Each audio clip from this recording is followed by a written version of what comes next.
Assalamualaikum warahmatullahi wabarakatuh. Selamat datang di channel saya Ari Marianto yang insya Allah senantiasa membagikan tips dalam membangun bisnis dan membangun usaha.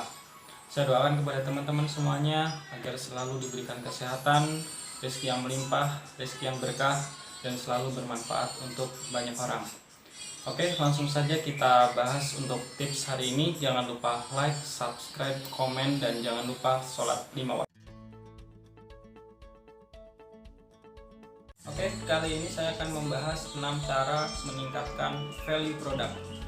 Masuk ke tips yang pertama adalah menunggu. Kenapa menunggu? Mungkin banyak dari teman-teman yang bertanya, kok mau meningkatkan value produk cuma dengan menunggu? Nah, untuk menunggu ini kita bisa aplikasikan untuk produk-produk semacam properti seperti tanah, kemudian rumah, ruko, atau bangunan-bangunan yang nilainya pasti setiap tahunnya akan naik. Nah, kenapa untuk properti ini pasti akan naik untuk nilai produknya atau value produknya? Karena dia berkaitan dengan hukum ekonomi, yaitu supply and demand, yaitu hukum permintaan dan penawaran. Jika semakin hari, setiap hari populasi semakin meningkat, maka kebutuhan untuk tempat tinggal, untuk tanah otomatis ikut naik. Maka kebutuhan untuk tanah, kemudian bangunan pasti juga semakin banyak. Nah, semakin banyak permintaan, maka value atau nilai produk tersebut akan naik pula. Kemudian selain properti, dengan menunggu ini, contoh produk lain adalah barang-barang antik, barang-barang yang limited edition mungkin. Nah, biasanya ini para kolektor yang melakukan ini gitu. Mereka membeli barang-barang antik atau barang-barang yang limited edition, kemudian mereka tunggu sampai nilainya naik dan mereka bisa menjualnya dengan harga yang jauh lebih tinggi. Oke, masuk ke tips yang kedua. Untuk tips yang kedua ini adalah mengecer. Nah, teman-teman di sini bisa jadi pengecer. Nah, balik lagi kita ke bisnis properti, misalkan teman-teman bisa membeli tanah yang luas, kemudian teman-teman bisa sekat-sekat menjadi kafling-kafling dan teman-teman bisa menjualnya secara kafling. Tentu itu harganya akan lebih tinggi daripada teman-teman menjual luas tanah yang masih utuh tadi. Nah, contoh kedua, misalkan teman-teman ingin bisnis di bidang komoditi atau kebutuhan sehari-hari. Saya contohkan yang gampang saja, misalkan gula. Nah, mungkin teman-teman bisa membeli gula dalam angka grosiran. Teman-teman bisa membeli secara grosir, misalkan 1 karung gula, kemudian teman-teman kemas lagi menjadi kemasan 1 kiloan. Nah, teman-teman jual tuh. Nah, kenapa dengan sistem eceran ini bisa menaikkan value produk? Karena kembali lagi ke hukum permintaan tadi. Nah, kebanyakan orang-orang lebih membutuhkan sesuatu atau barang yang bentuknya ecer atau dalam jumlah yang kecil untuk kebutuhan sehari-hari mereka, dibandingkan mereka harus membeli jumlah barang yang secara grosiran atau dalam jumlah yang banyak. Nah, sistem pengeceran ini teman-teman juga bisa manfaatkan sistem-sistem agen, seperti misalkan di sini saya ada produk, di sini saya punya produk zipper ya. Di sini saya punya produk zipper. Nah, teman-teman misalkan teman-teman bergabung di agen saya.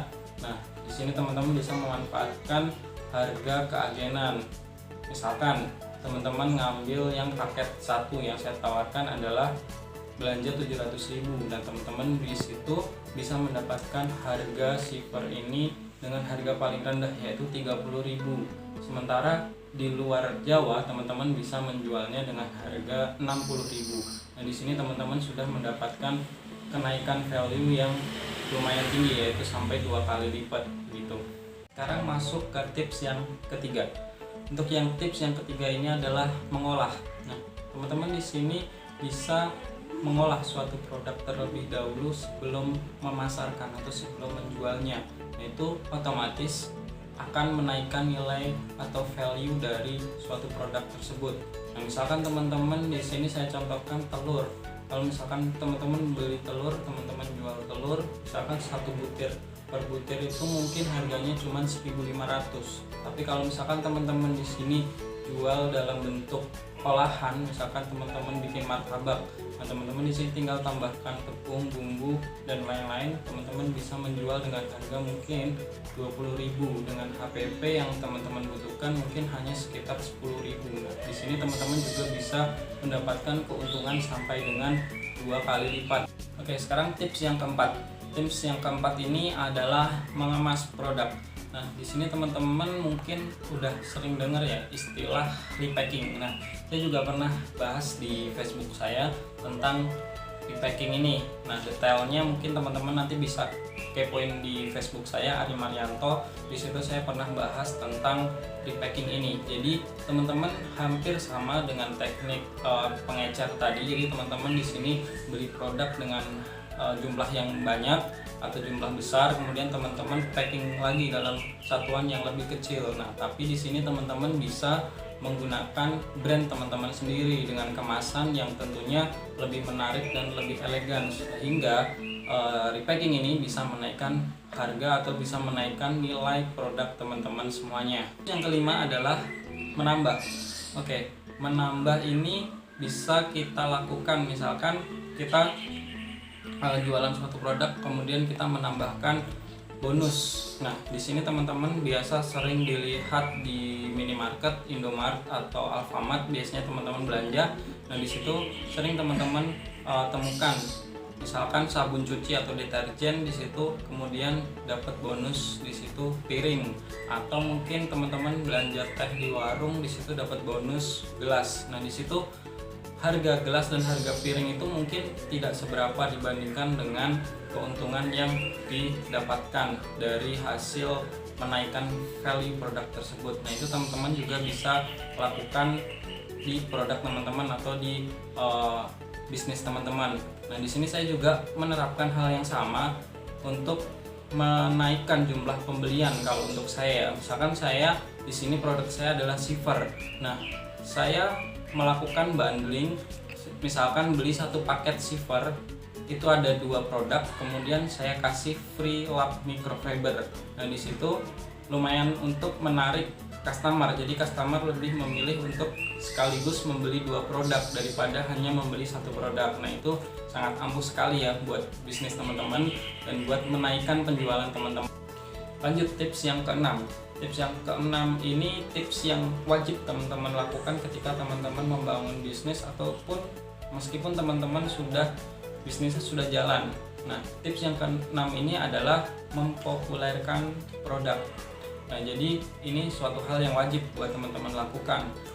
Mempopulerkan produk ini bisa teman-teman lakukan dengan cara promosi atau mungkin iklan. Nah, kenapa harus mempopulerkan produk? Nah, semakin populer produk kita, semakin terkenal produk kita, semakin produk kita diketahui banyak orang, maka nilai produk kita semakin tinggi. Banyak orang yang tahu produk kita kemudian membutuhkan produk kita. Nah, itu otomatis akan menaikkan nilai atau value dari produk kita. Yang tips yang keenam ini teman-teman wajib melakukannya ya, karena selain untuk mempopulerkan atau memperkenalkan produk teman-teman, tips yang keenam ini juga berfungsi untuk meningkatkan trust dari customer atau kepercayaan customer terhadap produk teman-teman.